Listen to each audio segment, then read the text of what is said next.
Right. This is the workspace which I created yesterday in Eclipse. So I'll use the same workspace.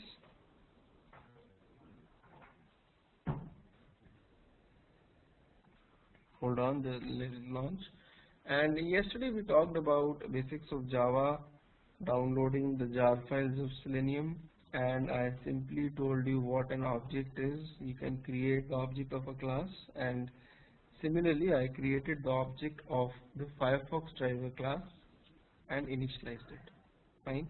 In case anybody has got any questions, right, you can feel free to ask questions. You can move your mouse on the top, there will be a participants tab. You can click on that, all the participants will be available. You can unmute yourself, ask a question, or there's a chat facility available on the top menu. If you move your mouse on the top, you'll get a menu.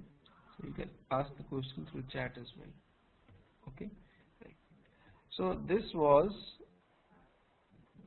the project which I made yesterday, day 1, and I just took a simple example of Selenium and I created the object of Firefox driver classes. Right. Now you can also work with the browser supported right now are in Selenium right now: Chrome, Firefox and Safari. These are the 4 browsers supported. Okay. To work on Safari browser, you have to register with Apple as a developer. Then only you can work with Safari as Safari with Selenium. Moreover, Selenium WebDriver is not so stable with Safari. Chrome, and Firefox, it works the best, but with Safari it is not stable. Okay.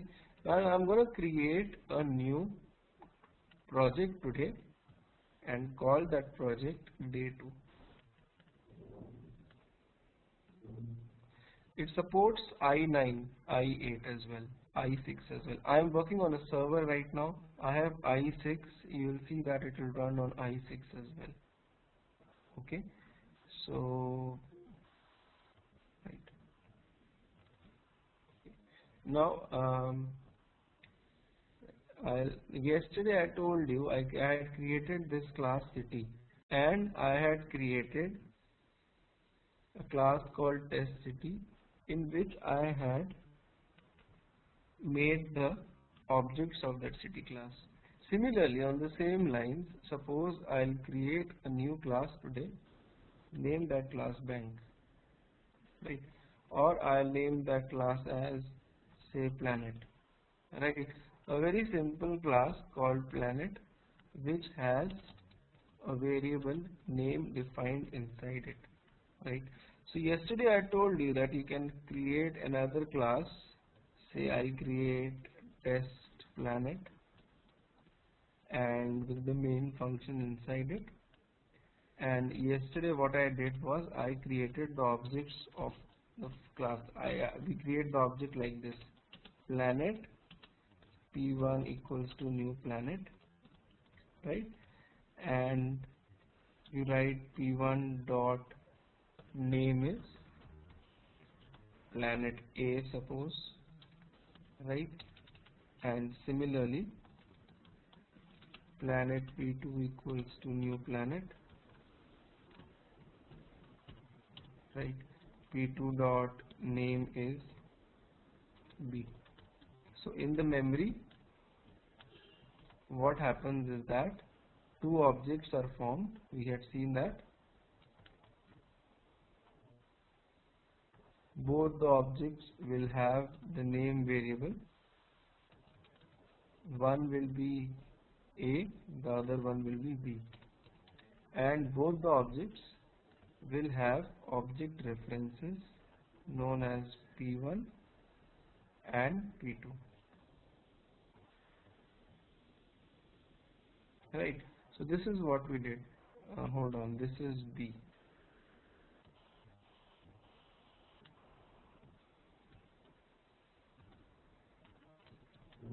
Okay.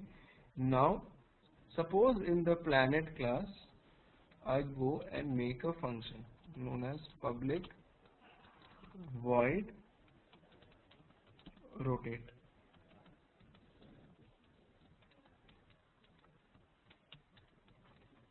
Okay, and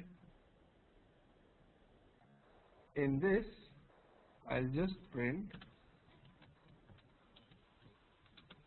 planet rotating plus the name of the planet. Fine. Now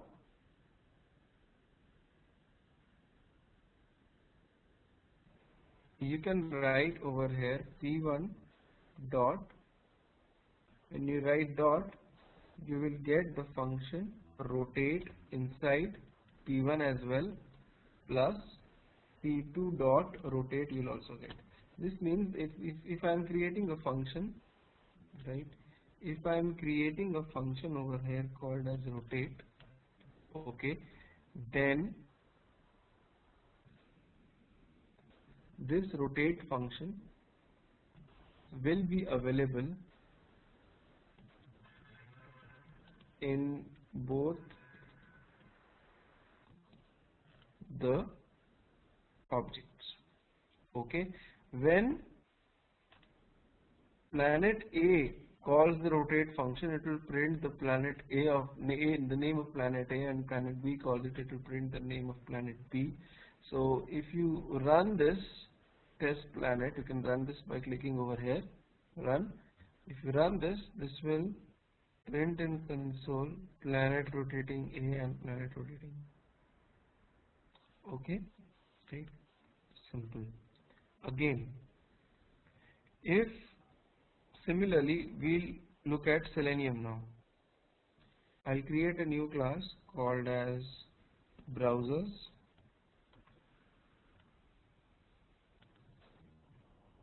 and in this I'm sorry, yesterday I told you that you can create the object of Firefox driver class, which is an internal class in Selenium API. But to include this class, you first have to include the jar files of Selenium in your project. Yesterday I had explained you how to include the jar files, right? You have to download them and then right click on the project, go to properties, go to Java build path, and in this every project you create, you have to add the jar files separately. Okay, so I'll add the jar files for Selenium out here, these two jar files, and apart from that, these all jar files. Okay, and then move my mouse over this error and you will get the option import Firefox driver. So you import this, on the top line is import line. This is imported from one of the jar files, right? These are all the Selenium jar files. In one of the jar files, this class is lying, right? If I write d1 dot get is a function similar to a function like rotate function in planet, right, where we call p1 dot rotate or p2 dot rotate. Out here you can write the Firefox driver d1 dot rotate, d1 dot get http. This we had done yesterday, right? bbc.com, and this was navigating to BBC. Firefox was opening and it was navigating to BBC. Hold on. Right. So you see that bbc.com is opening.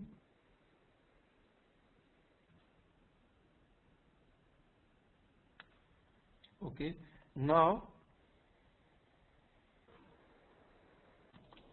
how to work on Chrome?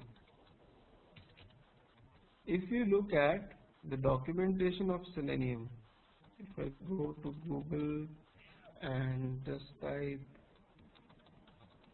download Selenium, and if I look at this and you look at the documentation of Selenium by going to Java docs over here. Hold on.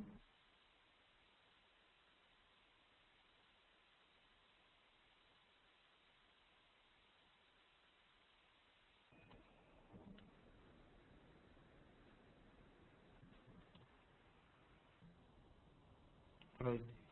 So this is the Java doc for Selenium. Okay. And in all the classes, there is one of the class named as Chrome driver. Okay. Hold on. Yeah. This is the class Chrome driver. This class is responsible for implementing the controls on Chrome browser. Okay. So now how to use this class? If like Firefox driver, if I write over here Chrome driver d2 equals to new Chrome driver. Okay. And just by creating the, you have to import it as well. I have imported it on the top, right? Look, if I remove these import statements, I will get errors. So you have to move your mouse over the errors and select the import option, right? The shortcut to import in Eclipse, right? The shortcut to import is Control Shift O, Control Shift and O, right? So it will import everything. Shortcut to import is Control Shift O. It will import everything. Now, after creating the object of Chrome driver, if I write d2.get to the URL http, the protocol is very important. Sometimes people, they simply write the site name. This will throw an error. Don't just write the site name or don't just write www. Write the protocol http yahoo.com. This is important. Okay. Now if you run this, I'll just comment out this part. It will, that means I'm making this code ineffective. Now my Chrome should open and it should take me to yahoo.com, but if you run this, you will get an error. Illegal path exception. Okay, and always don't be afraid of these kinds of errors. Always read them carefully. Okay. It says that the path to driver executable must be set by webdriver.chrome.driver. Okay. So to do that, right? To do that, actually you need to download an exe file provided by actually the Chrome guys to work on Selenium, right? You have to go to this particular link. I give this link to everybody on WebEx chat. I'm giving this link to everybody, and depending on your operating system, download the Chrome driver for Mac, Linux, Windows, right? So this is the latest version for Windows. I'll download this. You need to download this and hold on, let it download because I also don't have it on my system right now. And you download the latest version of Chrome driver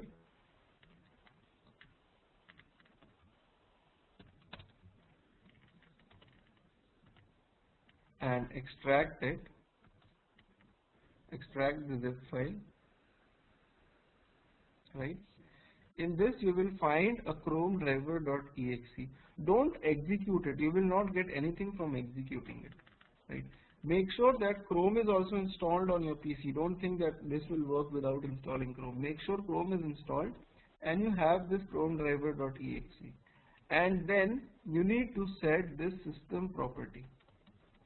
Okay. You need to write over here before opening Chrome system.set property webdriver.chrome.driver, and in this you can set the property as the path to this exe.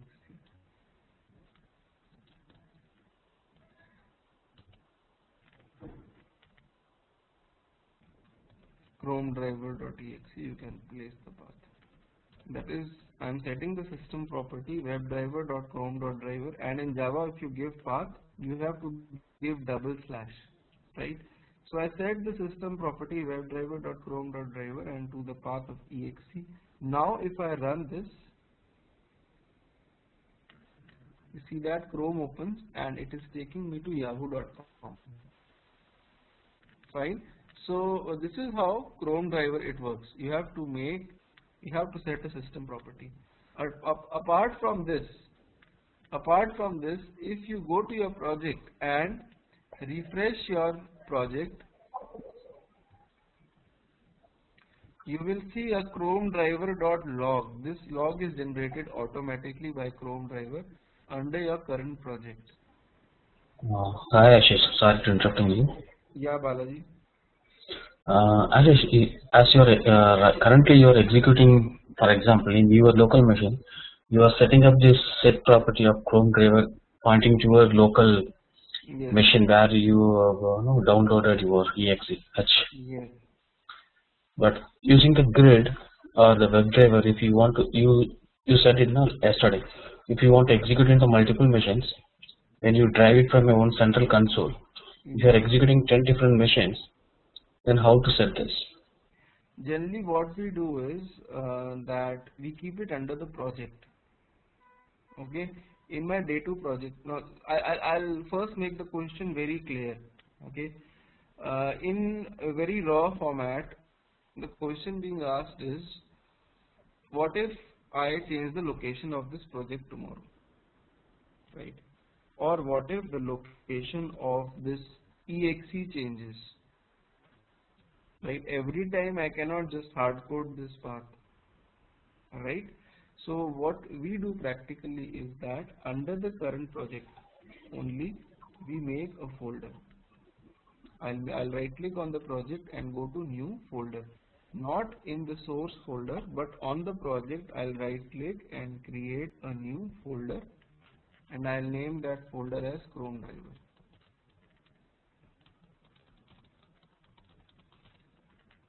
Okay, right?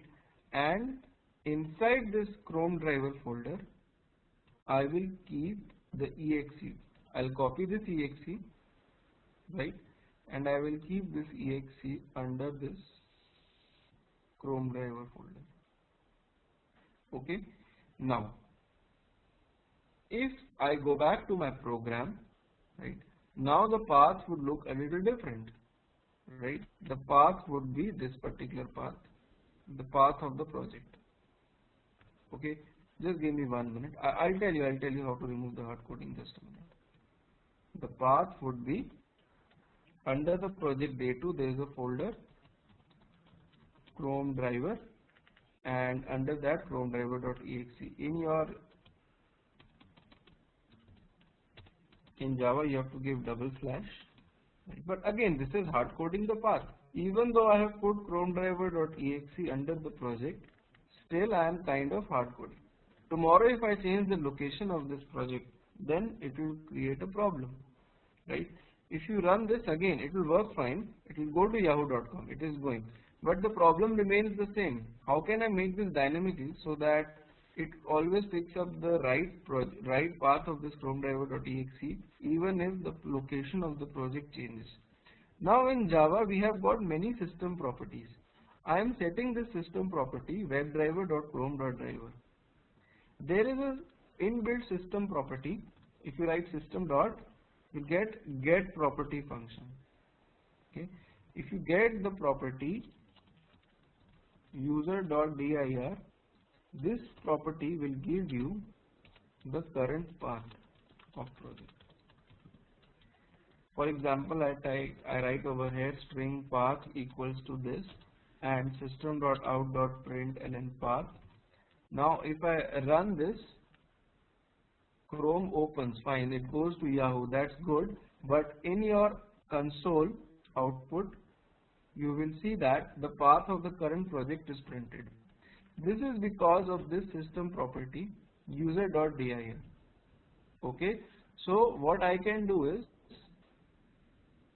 I can make the path like this.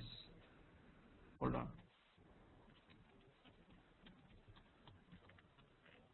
I can make a variable. Hold on. I can delete this part from this path, and I can write this thing: system.getProperty user.dir plus. That means this will give me the path of the current project dynamically. Even if I change it tomorrow, this will give me the path. And after this, you give the path of the exe inside your project. So even if I go and change the path of my project tomorrow, this will, or if I give this project to you and you actually take this project in your Eclipse, fine, then in that case as well, you will be able to execute it no matter where you keep this project. So in grid also, when we give the path of exes and all, we keep all these exes under the current project. You got my point, Balaji? If I run this now, this thing will work. Yes, Ashish, thanks. Okay.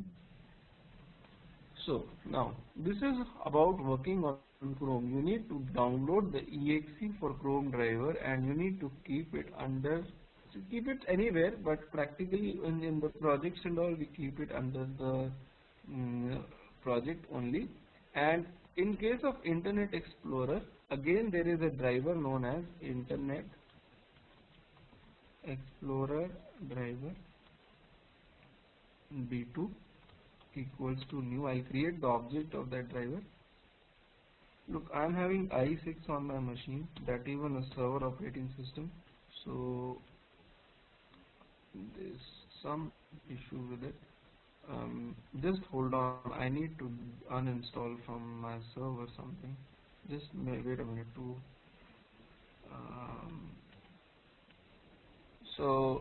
Now I have uninstalled that component, fine.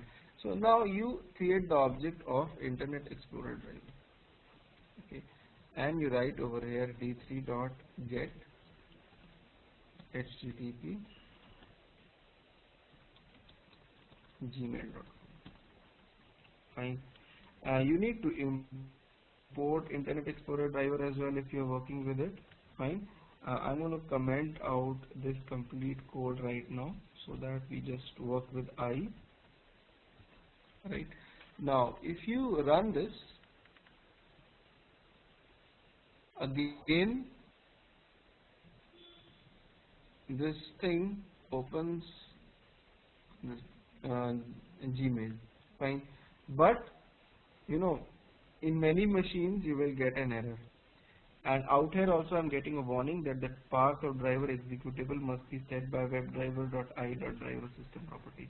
Look, the thing is, for Internet Explorer driver also, there is an exe path similar to exe for Chrome driver. So you need to download that exe, right? Just hold on. Just a minute. Yeah, the Internet Explorer driver server. You need to download this, depending like on 32-bit or 64-bit machine, and 32-bit or 64-bit I. You need to download. I have got 32-bit I, so I'll download it from here. Okay, so you download the zip file, and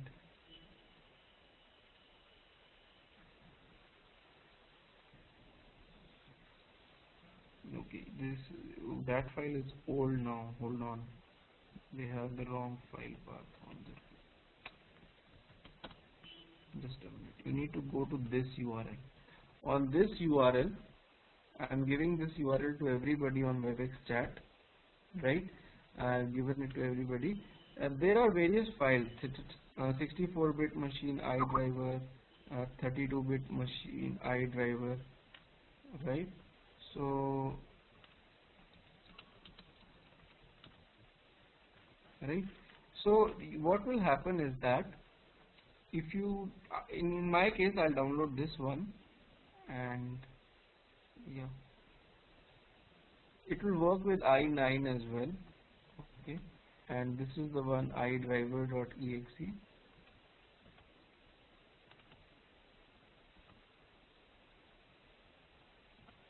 Okay, so what I'll do is, in my current project only, like I made a folder for Chrome driver, I'll make a folder for iDriver and keep the exe inside it.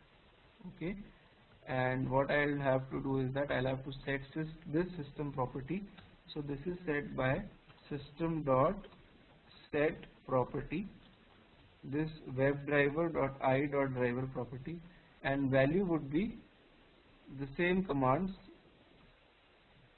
um, system dot get property user dot dir.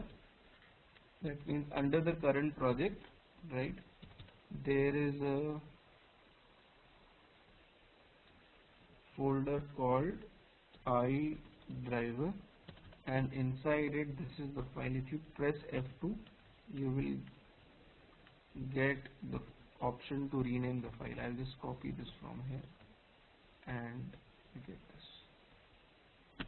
Okay, now if you run this will not give you any error or something. It will again have, but in my case it is navigating to Gmail without the driver and with the driver itself, but in case of I9 or I8 you will get an issue. Okay, so you have to put this path. Again, one more thing, okay, turn off protected mode in I8 and I9. It's not basically turning off, the protected mode has to be at the same level, but I turn it off whenever I am working with I8 or I9. It is very simple to turn it off. You just go to Google and type and search for how to turn off protected mode in I8 or something. You'll get the instructions and all, everything. Make sure that you turn it off. Okay, now I'm sorry. So this is how you can work with iDriver as well. Fine. Now to work with Safari, we have Safari driver, but the problem is that it's not stable, and I really don't recommend you working with that right now. Wait for at least 1 or 2 more releases. I guess Safari driver would be more stable and you can work with it. Okay. Now Opera driver, for Opera, right? For Opera the driver is there, but it is not by Selenium, guys. It is not by Selenium, guys. If you look at the documentation of Selenium, if you write over here, not the documentation actually, if you write over here, download Selenium, and if you go to the download link,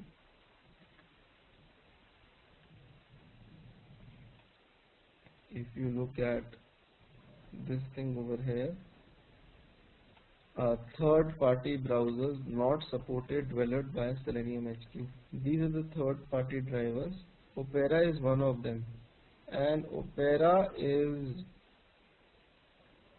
driver is not developed by Selenium, guys. It is developed by Opera guys only. Okay, Opera driver can be found as part of Selenium browser automation framework, and if you look at this page, not found. Okay. Anyways, look, that's the thing with Opera driver. It's not at all stable, not at all. Safari is still stable. Only thing is pop-up handlings and other stuff, they don't work on Safari. But if you just have to do normal browsing, then Safari driver is stable. Okay. Anyways, but if you look at the whole scenario, then there are each and every browser has a particular driver. Firefox driver for Firefox, Chrome driver for Chrome, and iDriver for I. Right. Now the question arises that if I have to click a link on Internet Explorer and if I have to click a link on Chrome or Firefox, will the procedure be different? Firstly. Secondly, will I have to remember the functionality, each and every functionality of all the drivers? Suppose tomorrow some new browser comes up, for that browser a new driver comes up. So will I be able to, like, should I be creating or should I remember all the features of all the drivers? Right? So for that, okay, basically for that, the answer is no, you should not be doing that. The concept of interfaces in object-oriented programming solves this problem. Okay. So tomorrow if 10 more drivers come up, right, will I be responsible for learning the features of those driver classes as well? Right? It's like, no, it's not like that. what I will do is I'll tell you the concept of interfaces now, and then I will come back to Selenium and tell you how Selenium implements that concept. It's very, very important to understand the architecture of Selenium WebDriver. So that's what I'm talking about right now. I'll start with the architecture by explaining you the concept of interfaces. Fine. So what I'll do is I'll right click on my source folder and create a new interface out here. Okay, and I'll suppose I'll name my interface as a simple interface like phone. Okay, so phone is the interface, right? And in this interface, what is an interface? Interface is just something which describes what your application is supposed to do. It will not actually implement everything. It will not actually have a definition of it. It's just like the example which I give every time. It's just like the a la carte menu. When you go to a restaurant to have your food, you are presented with a small menu wherein you decide with what you have to eat and all everything. So interface is like that. In this interface, you have got functions, but functions do not have bodies. You'll have like public void call, public void switch off. So functions like these. These are two functions in the interface form. I am not having bodies of the interface. Sorry, I am not having the bodies of this particular these particular functions in the interface. Okay, I'm just declaring the functions. Right now, what I'll do is I'll make another class. So just looking at this interface, I can tell what the phone application is supposed to do. Okay, just a minute, guys.